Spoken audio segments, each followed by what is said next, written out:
ما ایران بودیم تحریم آمریکا و تحریممون کرد، اومدیم کانادا حالا داره تعرفه بهمون میبنده. من فکر میکنم این اصلا به ما ایرانی‌ها ربط داره. ما هر کجا میریم با خودمون تعرفه و تحریم و گرفتاری رو با این امریکایی‌ها با خودمون میاریم.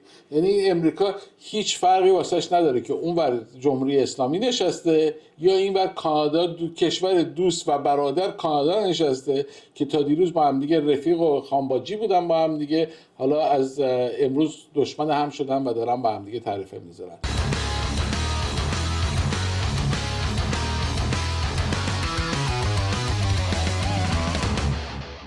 سلام، من مهران مرجنگی هستم، ریال استیت بروکر شرکت ریمکس و مورگیج ایجنت از شرکت آلتیمت مورگیج اند فایننس سولوشن. در خدمتتون هستم با مکس ماندی 3 فوریه 2025.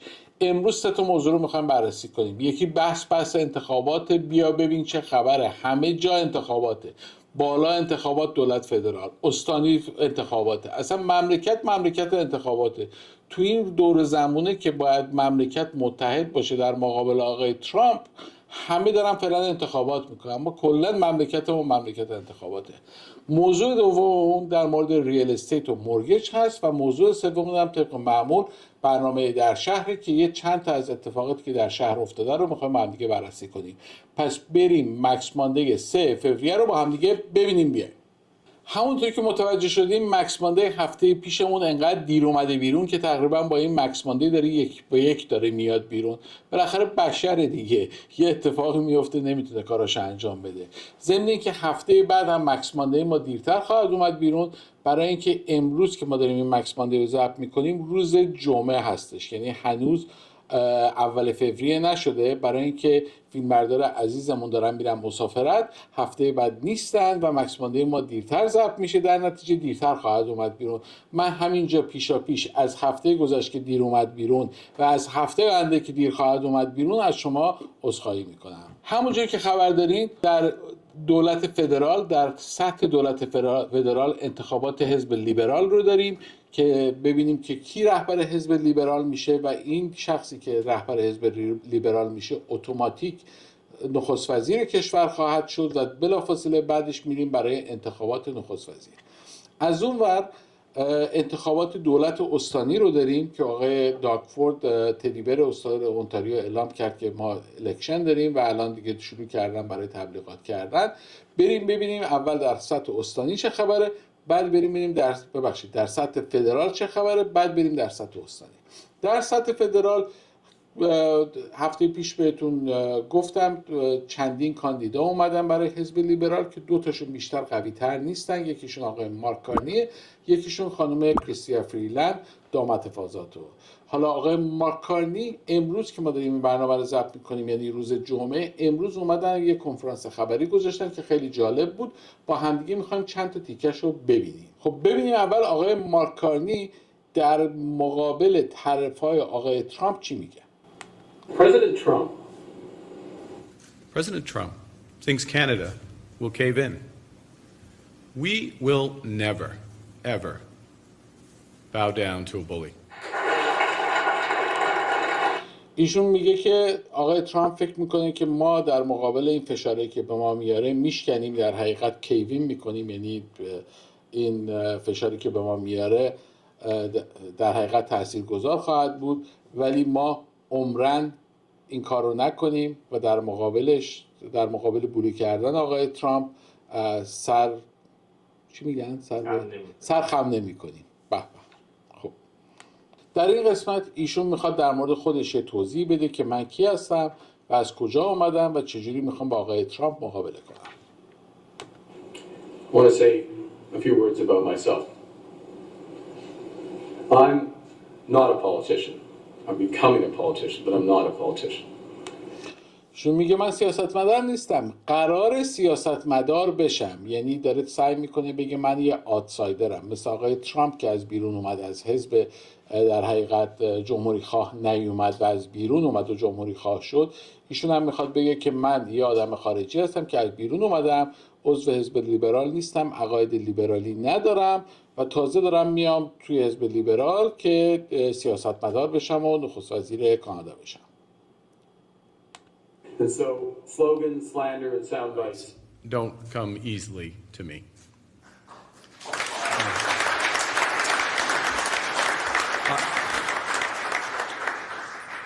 And because I'm not a politician, I don't like press releases that are dressed up as policies. So if I see a politically expedient but half-baked solution, I'll reject it. What I am is a pragmatist. So if I see that something isn't working, I'm going to change it. And today is about change, but it's not about cosmetic change. It's about the right change that puts money in people's pockets. It's about change that makes our companies more competitive. It's about change that builds. خب من اینجا نگه دارم ایشون میگه که من یک آدم پرگماتیک هستم، یعنی یک آدمی هستم که عملگرا هستم تو این داستان و اتفاقاتی که میفته اگر که ببینم که نصف و نیمه هست قبول نمی کنم این قوانین رو و اون چیزایی که خرابه رو اصلاح میکنم. برای همینه که اومدم. یعنی ایشون قبول داره که آقای ترودو در 9 سال گذشته نخست وزیریش خراب بوده که ایشون الان داره میاد جایگزین ایشون بشه و ایشون رو درست کنه. ولی پشت سرش یه جمله میگه که برای من جمله جالبی بود که یه ذره من برمیگردمش عقب که با هم دیگه دوباره اینو ریویو کنیم. So if I see that something isn't working, I'm going to change it. And today is about change. But it's not about cosmetic change. It's about میگه امروز روز تغییره، تغییرم تغییر سوری نیستش، یه تغییر جدیه. the right change that puts money in people's pockets. که puts the money in the people's pocket. یعنی تغییری میخوام بدم که پول بذاره تو جیب مردم. این putting money in the people's pocket شعاری بود که 9 سال آقای ترودو داره میده. یعنی آقا این حداقل این یه جمله رو استفاده نمی‌کرد. این گوش ما از این جمله پره. CRA بانک‌ها خون مردم رو دارن میکنن تو شیشه تو این مملکت. هر کی داره کار میکنه، هر چی داره در میاره، پول داره بانک به بهره بانک داره میده یا داره پول مالیات داره میده. بعد 9 سال آقای ترودو گفت آره ما کاری که داریم میکنیم putting money in the people's pocket و ایشون هم دوباره همون صحبت رو داره میکنه.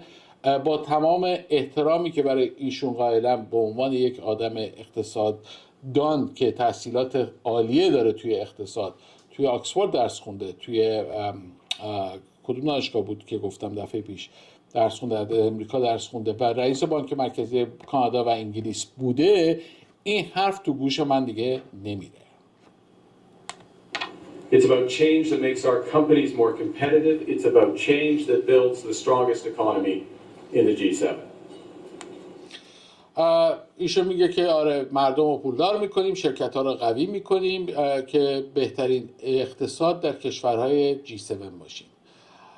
در 7 سال در 9 سال گذشته، حالا نمیدونم 9 سالش، ولی میدونیم که در چندین ماه گذشته آقای کارنی همیشه اسمش هوش کابینه آقای ترودو بوده، ادوایزر حزب لیبرال بوده و اون پشت داشته کارایی میکرده در حدی که پدرخوانده پسر خانم کریستیا فریلند هم بوده، وزیر اقتصاد و دارایی آقای ترودو.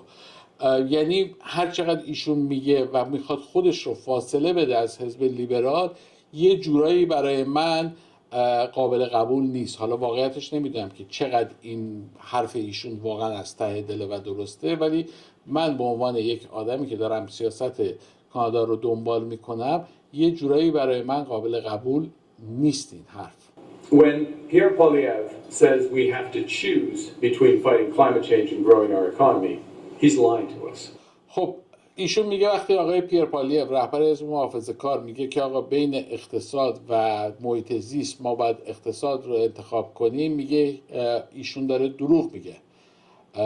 ایشون خود آقای مارک کارنی میدونیم که خیلی دنبال این گرین انرژی هست، دنبال داستانهای محیط زیستی هست، ولی باز هم من اون ویدیو رو میذارم که ایشون در کمیته فکر میکنم سنا بود متهمش کرد آقای پالیف که شما سهامدار شرکت‌های نفتی تو عربستان و خاورمیانه هستی و به دلیلی که اونجا سود میبری نفت و انرژی کانادا رو داری در حقیقت سرکوب میکنی که صنعت انرژی نفت کانادا سرکوب بشه که اونجا رونق پیدا کنه، چون شما سهامدار شرکت‌هایی هستی که به اونا خدمات داری میده.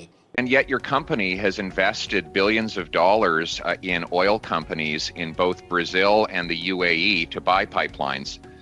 You bought billions of dollars of pipelines as a company in the last 5 years. Do you support those investments? Mr. Polyev, there is a global energy system, and one of the issues, I'm trying to explain a bit of how the economy works. One of the Thank issues, you so much. It may help. One of the issues for this committee in thinking about a sustainable transition. Do you support it? Where is Canada's role in those as energy transitions from fossil fuels to renewables, and in different jurisdictions, into different geography, it matters. It matters, and this is a fundamental point. Yeah. No, I'm sorry. This is a fundamental. You're finally getting to a point. You've exceeded the time. Is relevant to this committee's inquiry. What you're saying is you oppose pipelines in Canada, but you support them in the UAE and in Brazil. That's what you've actually said. There are specific. That's your double standard. It is not a double standard. It is a double standard. No, it's not. You make billions of dollars off foreign pipelines, and you shut them down here at home, putting our people out of work.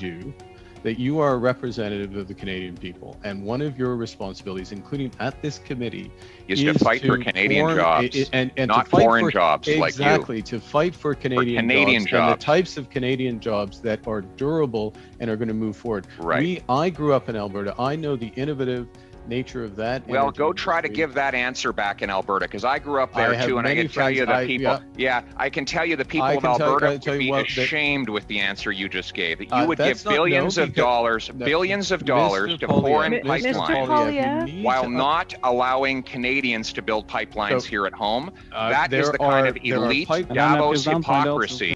ایشون ضمن میگه که من به جای طرح کاربن تکسی که آقای ترودو داشته و همه صداشون در اومد، یه طرح دیگه دارم، کاربن تکس رو کاملا قطع میکنم و به جاش مردم رو تشویق میکنم که از انرژی های در حقیقت تمیزتر استفاده کنن. But we won't stop there. Instead, what we'll do is create a system of incentives to reward Canadians for making greener choices. So it means that you'll no longer have to pay more to fuel your car or heat your home. But when you choose an energy efficient appliance or an electric car or home insulation, you will be rewarded, and we will get the big polluters to pay for it. خب یعنی عملاً دیگه ایشون هم قبول کرد که کاربن تکس یه چیز بیخودیه، کاتش میکنیم. روش به نظر من درستیه. میگه کسایی که از انرژی های نمیدونم تمیز بهش میگن گرین انرژی های سبز میخوان استفاده کنن، ماشین الکتریکی استفاده کنن، عایق بندی خونهشون رو میخوان آپگرید کنن، بهتر کنن، یا میخوان سوختای برقی استفاده کنن برای کاراشون، سوختای برقی نه، سوختای تمیز گرین استفاده کنن، با اونا رو تشویق میکنیم و اونا پول میدیم کسی که اپلاینسز مثلا کم مصرفتر استفاده کنن، که روش به نظر من درستیه. کلا ما 2 تا روش داریم دیگه. توی مدرسه هم بچه بودیم همین بود، روش تنبیه بود، روش تشویق بود. تا الان آقای ترودو با روش تنبیه داشت میرفت جلو و برای تنبیهش همه مردم کانادا رو داشت تنبیه میکرد. ایشون داره سیاست رو عوض میکنه و میگه آقا من تشویق میکنم کسایی که میخوان انرژی تمیز استفاده کنن، ما تشویق خواهیم کرد، که حرف درستی هم هستش، حرف بدی هم نیست. The fourth thing we will do is to build Canada's competitiveness. And we'll do so by boosting investments where they're needed the most.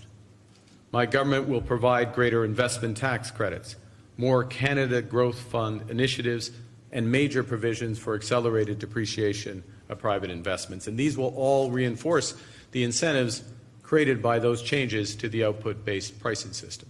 در قسمت بعدی ایشون میگه که خب ما اقتصاد کانادا رو میخوایم بوست کنیم، در نتیجه دوباره میخوایم پول خرج کنیم، اینوست کنیم توی اکونومی کانادا، پول خرج کنیم، تکس کات کنیم. یعنی همون حرفایی که آقای ترودو میزد، یعنی یه حرفای تکراریه. باز دوباره قراره پول خرج کنیم، باز دوباره بدهی‌های دولت بالا بره، باز برای اینکه بدهی‌های دولت بالا بره دوباره اینفلیشن بیاد. همین داستانه تکراریه. نمیدونم، حالا بریم ببینیم مردم کانادا چی انتخاب میکنن. هر چیزی که مردم کانادا انتخاب کنن دیگه همونه و حسن دموکراسی هم همینه که مردم هر چی میگن همون میشه دیگه.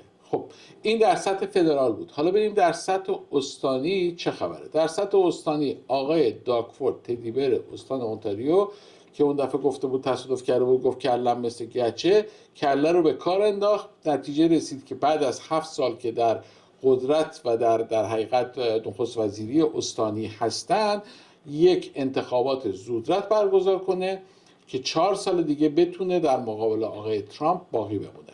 بریم ببینیم آقای فورد چی میگه. آقای داکفورد تدیبر استان اونتاریو هم اومد گفتش که آقای ترامپ اومده توی امریکا، توی اون اوال آفیس، توی کاخ سفید نشسته و داره روی سر ما تحریم میذاره و من هم معتقدم که ما باید در مقابلش تحریم بذاریم و دولت فدرال فول ساپورت من رو به عنوان پریمیر استان اونتاریو داره که بلافاصله در مقابل این تحریم بذاره. We have to play the hand we're dealt. If tariffs do in fact come tomorrow, the federal government needs to be ready to immediately implement a strong and forceful response. Dollar for dollar, tariff for tariff. The federal government has my full support to hit back and hit back hard. Retaliatory tariffs by the federal government are the tip of the spear. If this fight lasts, if the U.S. doesn't see reason, Ontario is prepared to support and use every tool in our toolkit to win this fight. Canada has so much of what America needs, what their military and economy depend on: high-grade nickel and other critical minerals, energy and electricity, uranium, potash. If President Trump proceeds with these tariffs, Canada can and should make him regret them.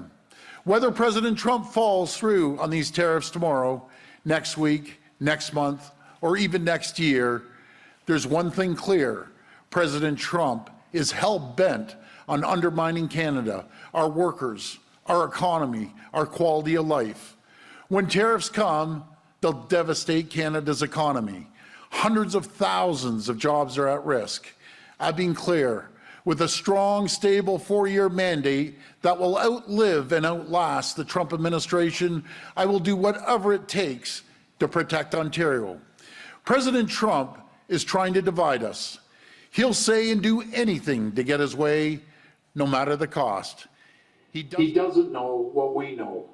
Canada is not for sale. خب همونجور که دیدیم ایشون آقای ترامپ رو تهدید کرد، گفت آقا به من رأی بدین تا 4 سال دیگه در مقابل آقای ترامپ وایسم، هر کاری آقای ترامپ بکنه ما هم در مقابلش وای میستیم، تا آخرش هم وای میستیم، شده برق رو قطع کنیم، شده نیکل و نمیدونم اورانیوم و هر چیزی که ما داریم و داریم صادر میکنیم به امریکا و ارتش امریکا و ملت امریکا بهش وابسته هستن رو قطع میکنیم تا در مقابل این تعرفه‌ها وایسیم.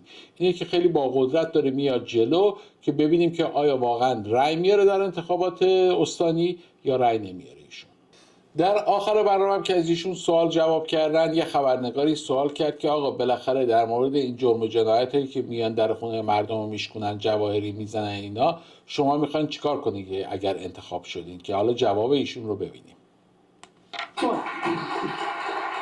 And I just want to ask about these smash and grab style robberies that we're seeing in the GTHA. Just want to know, if you're reelected, how is your government going to address that? And would you consider changes to the Youth Justice Act, seeing that many of these people involved are young people? Well, first of all, the criminal code is the federal government, but I've been putting pressure on the federal government. Number one, we should have mandatory sentences. You know something? You go in and you commit a crime, no matter if it's a store or you kick in a door, that we've seen that happen at 2 o'clock in the morning. Just imagine being in your home with your children and your spouse. A door gets kicked in, a gun gets put to your head. Sometimes the police catch them, sometimes they don't. I absolutely love our police. When you catch these criminals, these thugs that are terrorizing our neighborhood and our businesses, they go to court. And we have some really good judges, some really good JPs, but we have some bleeding heart judges and JPs that let these people out, not once, not twice, not 4 or 5 times, up to 8 times, just to let them out to go and commit the crime again. What they do when they get arrested, I've heard it from frontline police officers, they arrest them, get thrown in the cruiser. And they're so cocky, they're saying, I'm going to be out before you start your shift tomorrow. And guess what happens? They're out before they start their shift. We need to have mandatory sentences. We need to reform the bail conditions. And you start using guns, automatic 10 years. You're done. I'll tell you how quickly that changes people's minds. And we need to change the Young Offenders Act. You know something? When you're under 18, 17, 18, every one of us knew from right to wrong. Every one of us knew not to get an illegal gun being shipped up from the U.S., because 95% of the guns are coming from the U.S., and commit a crime? That is ridiculous. They need to go away to youth detention for a long time as well. That message will get back out on the street really, really quickly. I have zero tolerance for these criminals. We're pouring hundreds and hundreds of millions of dollars into all police services, starting off with the OPP and every other police service, no matter if it's Niagara or Halton or Peel or York. We're supporting them, and we're supporting them no matter if it's helicopters, hiring more police officers. We're up to 2,000 recruits every single year now, and we're rebuilding the police training college. خب همونجور که دیدین ایشون گفتش که آدمایی رو که پلیس میگیره، اینایی که میان در خونه ها رو میزنن، میشکنن، جرم و جنایت میکنن با اسلحه، پلیس میگیرتشون، میذارتشون توی ماشین و طبق قانون دولت فدرال که ایشون خیلی میگه که من دارم پوش میکنم دولت فدرال که این قانون رو عوض کنه، اینا فردا صبحش آزاد میشن، در حدی که اینا میان توی ماشین پلیس میشینن و به افسر پلیس میخندن، میگن تو شیفت فردا صبح شروع نشده، من از زندان بیرونم. و نه یک بار، نه دو بار، نه سه بار، 8 بار، 10 بار این اتفاق میفته. تو ویدیوهای قبلی من دیدین تا 70 بار یارو رو گرفتن، دوباره ولش کردن. این همون قانونی که آقای ترامپ اومد و جزو اون دستورات اجرایی روزهای اولش لغوش کرد که دیگه این اتفاق تو امریکا نیفته. امیدوارم که زودتر و به زودی زود این توی کانادا هم بیفته و فکر میکنم آقای داکفورد تو این زمینه واقعا خیلی داره فشار میاره به دولت فدرال. میگه ما سالی 2000 تا پلیس داریم استخدام میکنیم، چند صد بیلیون دلار داریم پول خرج پلیس میکنیم، ولی امنیت توی شهر نیستش. برای اینکه بعد از این آخر برنامه‌مون 2-3 تا از این نمونه ها رو هم میذاریم که ببینیم چه اتفاقی در هفته گذشته افتاده. خب در هفته گذشته همونجوری که حد زده بودیم و تو اون مکس مانده‌ای که احتمالاً 1-2 ساعت قبل از این مکس مانده اومده بیرون دیدین، حد زده بودیم که 25% دولت کانادا، بانک مرکزی کانادا نرخ بهره رو پایین میاره که پایین آورد. Today we lowered our policy interest rate by 25 basis points. This is our 6th consecutive decrease and brings the policy rate to 3%. خب همونجور که دیدین نرخ بهره بانک مرکزی شد 3%. اما خیلی سوال میکنم پس چرا مورگیجای ما بالای 4%، مورگیجای وریبل ما که بازم پرایم ماینس سامثینگ هستش، یعنی پرایم منهای چیزی هست، یه عددی هست، بازم توی هولوش 4 داره میچرخه. علتش اینه که 3% پولیه که بانک مرکزی کانادا به بانک‌های اصلی پول قرض میده. این بهره‌ایه که اونا شارژ میکنن، ولی بهره‌ای که بانک‌ها شما رو شارژ میکنن 2.2 بیشتر از اون نرخ بانک مرکزی است. یعنی پرایم ریت بانک مرکزی 3%، ولی پرایم ریت بانک‌های اصلی مثل TD، اسکوشیا، RBC و CIBC و بانک‌های دیگه هستش 5.2. در نتیجه شما وقتی مورگیج‌های وریبل میگیرین، این نرخ وریبل در حقیقت پرایم ریت بانکتون منهای یه عددی هست. حالا اون یه عدد میتونه منهای 0.5% باشه، منهای 6 دهم، بسته به وضعیت کردیتیتون، بسته به وضعیتی که دارین خونه میخرین، فرست تایم بایر هستین، CMHC مورگیج دارین، ندارین، ریفایننس یا هر سناریوی دیگه هست، وضعیت کردیتیتون، وضعیت مالیتون تغییر میکنه. پس مورگیجایی که با نرخ شناور یا نرخ وریبل هستن بر اساس نرخ پرایم ریت اون بانک هستش که در حقیقت به شما داره میده و اون پرایم ریت منهای یک عددی که معمولا الان توی هولوش 4 خورده‌ای در میاد که اگه مورگیجای فیکس هم ببینین، نرخ مورگیجای فیکسی که CMHC نباشن، یعنی اینشورد نباشن، هم هولوش 4.5 یه خورده بالاتر یه خورده پایین‌تر میچرخه. در نتیجه برای خیلی الان مکسنس میکنه که برن مورگیجای وریبل بگیرن، چون ریتاش به نظر میاد که پایین خواهد اومد.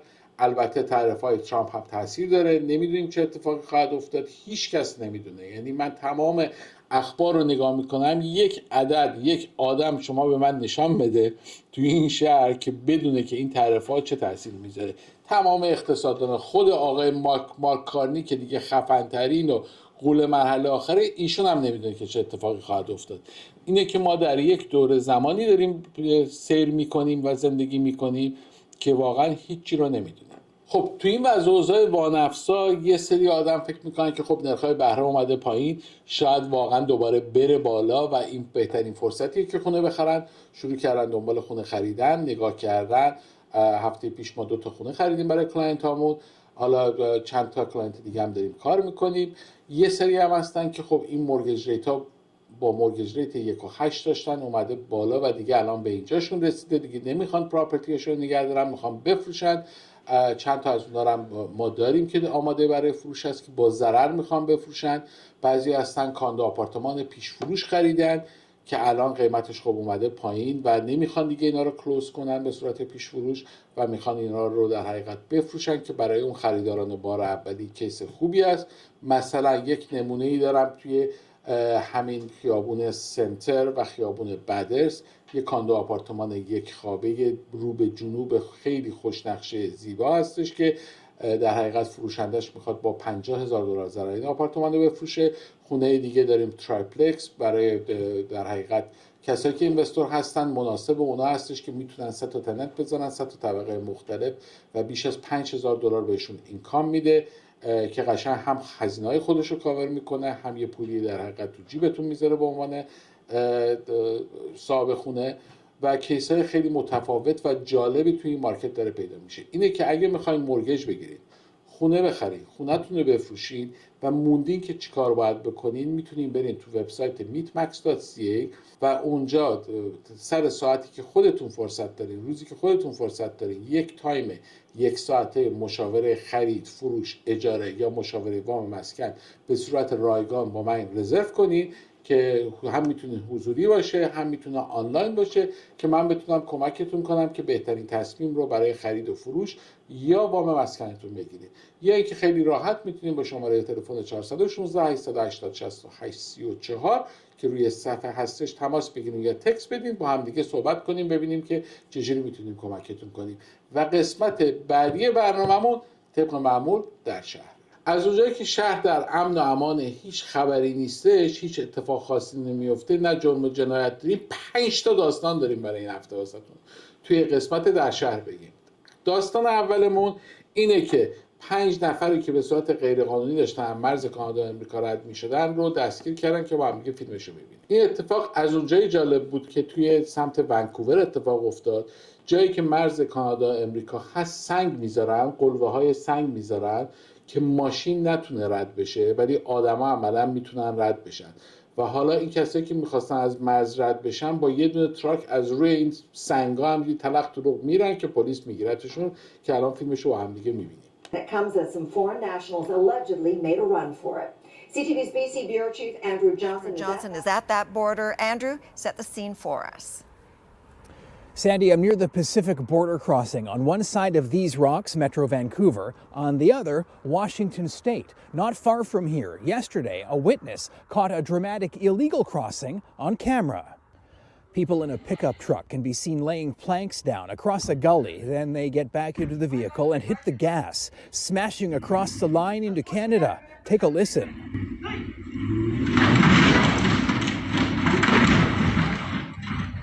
Border Patrol says it notified RCMP, who later arrested 5 Romanian nationals, one of whom was wanted by police. بله 5 نفر رو گرفتن که رومانیایی بودن که اینجوری از مرز رفتن و فیلمش در اومده. اما موضوع دوم در شهر. یک آقای کانادایی با زن و بچهش میره دومینیکن ریپابلیک برای تفریح و اونجا میرن توی هتل، میرن غذا میخورن، توی اون قسمت بافه در حقیقت غذا میخورن، میان تو اتاق، حالشون بد میشه، هر چقدر زنگ میزنن به ریسپشن هتل که ما حالمون بده یکی بیاد ما رو ببینه، هیچ کس نمیاد. دیگه انقدر حالشون بد میشه که به زور به تلفن بالاخره دوباره دسترسی پیدا میکنه، دوباره شکایت میکنه، زنگ میزنه میگه ما حالمون بده. اینا رو همشون رو میبرن بیمارستان و اونجا همسرش و پسرش فوت میکنن و الان این آقا داره شکایت میکنه و صداشو بلند کرده که همه بشنون که چه اتفاقی براش توی دومینیکن ریپابلیک افتاده. Toronto man and his family have filed a lawsuit after the man's wife and young son both died just one day after arriving at a resort in the Dominican Republic. The father is speaking out publicly for the first time about the tragedy to prevent others from going through what he did. CTV's John Venevali-Rao spoke to him and has the story. We took this, I think, the day before we left. Steve Goujon showed us the last picture taken of his family before they headed off on a much-anticipated holiday to a resort in the Dominican Republic, a trip that quickly ended in an unimaginable tragedy. I think people need to be aware of what can happen. Upon arriving at the resort in the evening, the Goujon family went to the buffet. Early the next morning, all four of them became violently ill. We were all throwing up. Goujon says he called the medical clinic at the resort, but says he was told no one could come to their room and that the family had to get themselves to the clinic. I explained the severity of our symptoms and the inability of any of us to make it to the medical center. And when I say severity, like, we couldn't even make it to the bathroom. Goujon says he called again in the afternoon and pleaded for help, at which point he says the resort did respond, but says by then the family had to be transported by wheelchairs to the resort's medical center. They were then taken by ambulance to a local hospital, where mom April and son Oliver took a turn for the worse. دیگه ادامهش رو خودتون میتونید برین توی لینک های ویدیومون تو دسکریپشن ببینین. خبر بسیار بدی بود. مورد بعدی این بود که باز هم از اون دزدیایی که نشون دادیم بهتون در هفته‌های گذشته که اومدن در خونه یکی بنزی جلوش بود زدن، در خونه‌اش رو شکوندن اومدن تو، دوباره خونه یارو رو رفتن سراغش. یعنی برای بار دوم حمله کردن دوباره شب این گروه گنگ توی خونه یارو که این دفعه دیگه با چوب و اینا پشت در خونه‌اش رو بسته و دیگه شب به شب که میخواد بره بخوابه چوب میذارن و در رو پیچ میکنن و اصلا یه وضع و اوضاعی. اینجاست که واقعا اگر که آقای مارک کارنی در مورد قانون بیل یا همون قانون چی میگن وثیقه اگر که تصمیم نگیره، من فکر میکنم که ایشون رأی نیاره، یا حداقل شمایی که دارین این ویدیو رو نگاه میکنین و جزو حزب لیبرال هستین به ایشون فشار بیارین که حتما این قانون رو عوض کنن و اگر در مورد بیل صحبت نکنه به نظر من ایشون حقش نیست که نخست وزیر کانادا بشه. یکی از چیزایی که آقای پیر پالیف خیلی محکم داره در موردش صحبت میکنه، میگه من این قانون بیل رو برمیگردونم. الان این خونه‌ای که میبینیم با هم دیگه تو این ویدیو همین 2 ماه پیش مورد سرقت قرار گرفته و باز الان به صورت وحشتناک فیلمش رو هم دیگه میبینین که خیلی تکان دهنده هستش. Heartbeat racing like you can't imagine. Adrenaline was, through the roof. They said, don't do anything stupid. We know where you live. A terrifying experience for this homeowner who Global News agreed not to identify over safety fears. You've got a gun 2 inches from your face. There's a gun on my wife's head. There's a gun pointing to my kids. There they started saying, where's the money? Where's the watches? Where's the jewelry? Where's the safe? He said when the 3 masked suspects left the home, they made off with cash, credit cards, keys, and the family's Mercedes, which was abandoned when police caught up to them, but the suspects fled. و دوباره هفته بعد ببینین چه اتفاقی سر آقای دوباره افتاد. And then a week later, the entire family is asleep. We hear really loud banging. My wife jumps out of bed, presses the panic button right away for the alarm company. I ran towards my kids' room to make sure they were fine, called 911. A second attempt. This time video shows 4 suspects outside the home. These guys are being used because they can get off on bail the very next day, and that's what's happening, and then they reoffend, right? And that's what we're hearing from the police as well. I mean, they're equally frustrated. These guys. فکر کن شما شب تو خونت راحت گرفتی خوابیدی، با همین راحتی میان با لگد میزنن. اینا کسایی هستن که یک بار، نه 2 بار، نه 3 بار همه سابقه جنایی دارن و میرن توی کورت و کورت آزادشون میکنه. این رو آقای فورد میگه it has to end، یعنی باید تموم بشه، باید جمع بشه این داستان و فکر میکنم هر کسی هم نخست وزیر کانادا هست باید این کارو بکنه، چون تنها کسی که قدرت این کارو داره نخست وزیر دولت فدراله. دولت‌های استانی روی این قسمت قوانین جزایی و قوانین قضایی کانادا متاسفانه قدرت ندارن و این کار نخست وزیره و باید ببینیم نخست وزیر بعدی که میخواد انتخاب بشه توی حرفاش میگه این کارو میخوام بکنم یا میخواد باز هم بپیچونه مردم. ایشون هم میگه که ما کاری نمیتونیم بکنیم، اگه گاراژ داریم ماشینتون رو بذارید تو گاراژ، نمیدونم پول نگه ندارین، از این صحبت‌های معمولی دیگه. یعنی پلیس دیگه بیشتر از این کاری نمیتونه بکنه که جونش رو به خطر میندازه. مامور پلیس چندین بار ما مامورای پلیس دیدیم که کشته شدن تو این داستان به خاطر کسایی که 10 بار 15 بار از زندان اومدن بیرون و توی خیابونا دارن میچرخن. it has to end. واقعا این چیزیه که کانادا رو خیلی آنسیف کرده. این هفته‌مون هم یک موردی هستش که یک خانومی که در مشاغل آنچنانی مشغول بود در ونکوور و اونجا هم جرم و جنایت مرتکب شده بود و اونجا به قید وثیقه برای 2 سال بیرون بود، حالا اومده استان اونتاریو و شروع کرده در همون کارو که میکنه و مردانی رو که به تله میندازه تهدید میکنه و از اونها پول میگیره، به صورتی که یک نفر رو گرفته با چاقو برده دم ATM که اون ازش پول بکشه و اونجا بهش پول بده که اون آقا ریپورتش کرده و الان پلیس اونتاریو گرفتتش. Less than 5 months. She walked away from court in Surrey with a sentence of 2 years probation. Ms. Kane, is there anything you want to say? Jessica Kane has surfaced in Ontario, where she's facing new charges in a January 19th robbery in Vaughan, north of Toronto. We had the reports that a male had been robbed and taken by 2 suspects to a series of ATMs where he was forced to withdraw money at knife points. By a female suspect, later identified as Kane. The man told police he'd been held against his will after meeting the pair while attempting to arrange a sexual encounter. The 32-year-old Vancouver escort is accused of armed robbery, forcible confinement, and 3 probation breaches, while 22-year-old Manan Khanna of Toronto is charged with armed robbery and forcible confinement. It's frustrating, but also with our system, it wasn't surprising. Ms. Kane, can I have a word with you? Excuse me? Last year, Kane pleaded guilty to theft in BC, admitting to stealing just over $92,000 from 6 men. The victims vulnerable, said Crown, because they were highly intoxicated. از 6 مرد $92,000 پول دزدیده و اینا رو در حقیقت مست کرده و ازشون پول دزدیده. دنیا برعکس شده.